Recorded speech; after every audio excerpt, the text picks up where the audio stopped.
Hey everybody, this is Jimmy, and you're watching Jimmy American Photography, because if I have to put on pants, you have to watch my videos.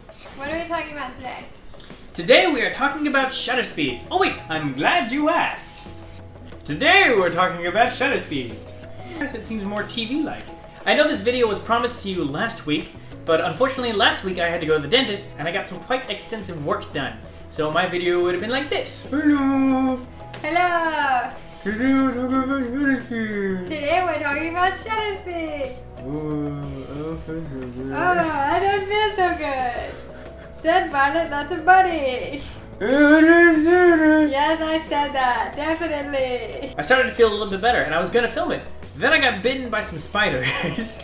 Sure you did, Jimmy. I did, and I haven't been able to shave my head since because the spider bites are right on there, and you can't kind of shave over that. So here I am, completely unshaven, kind of uncouth, but I have to get this out because we're leaving for Canberra in 3 days, and I have to have this filmed and edited by then, and I still have to have time for packing and getting all my other clients' work together. So we're gonna see if we can get through this. I have no script. She's yawning a lot because she does that whenever I film things. I don't know why. But we're gonna see if we can get through this, okay? No script, off script.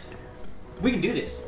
My goal of this video series is to be able to get you to get out of automatic mode and try and use one of the manual modes. Now with manual modes in your camera, you've got 4, but really you've only got 3 because I don't count P as a manual mode. So I say there's only 3 manual modes. There's aperture mode, there's shutter mode, and there's manual mode. And then there's P, but it's pretty much just automatic mode anyway. To hell with P. Now for you Canon users out there, I think shutter speed mode is actually called PV instead of S like it is on every other camera. I have no idea why they would do this. It seems ridiculous to me, but there you go. So you don't get lost, TV. Manual modes can seem scary at the start, but once you actually get used to it and know what you're doing with them, they're actually really easy to use, and they offer you the ability to get really creative with your photos. I don't believe you. They are easy to use. Prove it.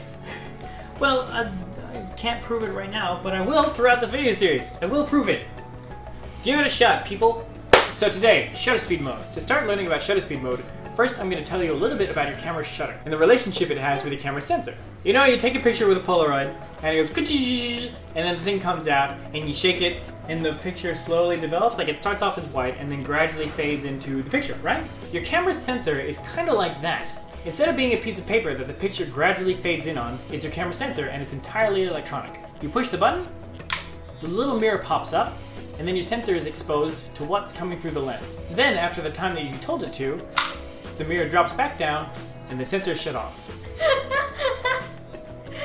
You should have put her face down my boobs. Is that why it goes? That's why it goes ka-chee. This is in bulb mode, so it's going to be up as long as I'm holding down the shutter, but usually it sounds more like this. It's done incredibly fast. Now in automatic mode, your camera's going to guess at a shutter speed that it thinks is appropriate for the amount of light that's coming in. So you don't actually have any control over it. But if you switch to shutter speed mode, you do. So when you set your camera to shutter speed mode, you've got control over a set of numbers. This is usually something like a 60th of a second or a 70th of a second. Generally, it's within a something of a second. What does that do? Does that control how long the shutter is left open? Exactly! You're learning! Woo! I deserve chocolate! Give them to me! Chocolate bunnies will be had. Woo! Now the longer that the shutter is left open, the more light the sensor will receive. And the brighter your images! And the brighter your images! Exactly! Woo! You get 2 bunnies! I love 2 bunnies! Quit trying to make out with me, Lottie! It's very unprofessional of you. As Violet pointed out before she was sexually harassed by my puppy, I feel violated. the longer you have your shutter open, the brighter your images will be, because the more time the sensor has to gather all the light on itself. But unfortunately, the longer the shutter is open, the more chance the camera sensor has to pick up shake from your hand, because you're obviously not a tripod. If you do have a tripod, this isn't a problem. But if you don't have a tripod, you want to see if you can keep your shutter speed lower than 1/30th of a second. So, longer shutter speed, brighter image, but probably blurry unless you're a tripod. I'm learning! Knowledge is power! Chocolate bunnies are fun. I'm not high-fiving you. Whoa, did it just get brighter? Of course, there's lots of reasons why you might want to use a longer shutter speed instead of a short one. Name 10! You're kind of putting me on the spot here.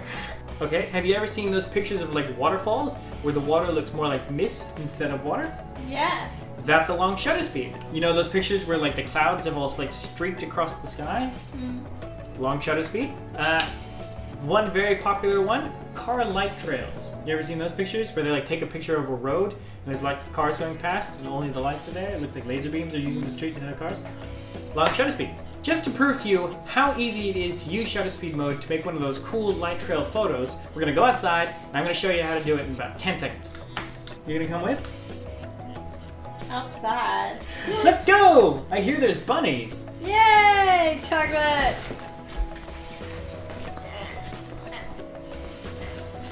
To the bunnies! Okay, so I got my tripod, I got my camera, it's in shutter speed mode. I set it to a shutter speed that I want to use, about 5 seconds. That's just me guessing, that's how long I want it to be. The longer your shutter speed is, the longer your light trails are going to be. All you have to do is hit the shutter and let's see how it looks. Come on, cars.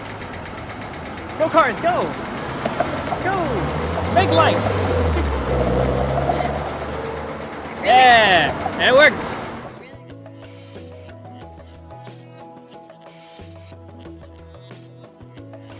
If you'd like to figure out how to do really long exposures at nighttime, I've done a separate video on that already, on how to figure out the length of your shutter speed.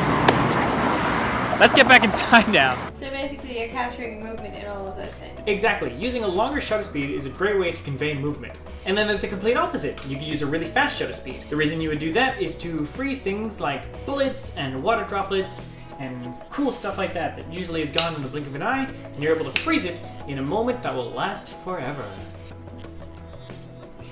Are your eyes twinkling? No. Make them twinkle. No.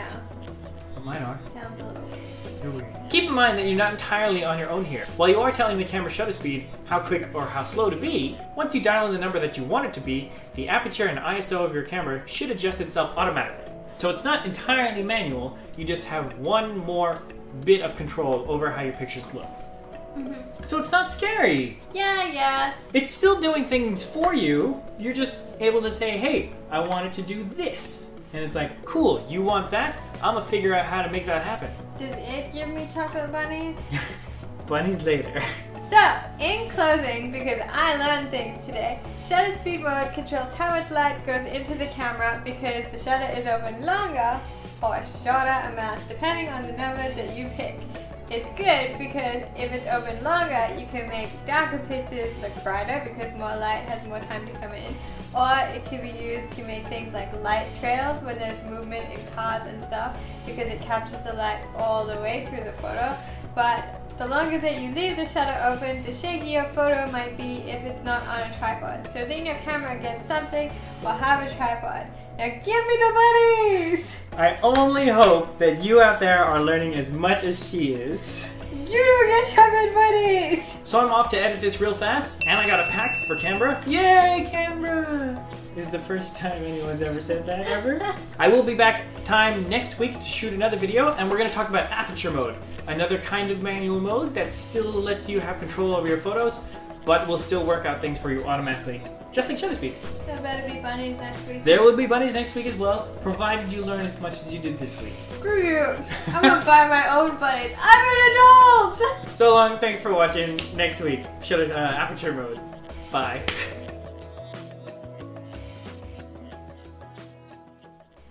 And I'm like, Lonnie, not appropriate. She's like, ah, ah, ah.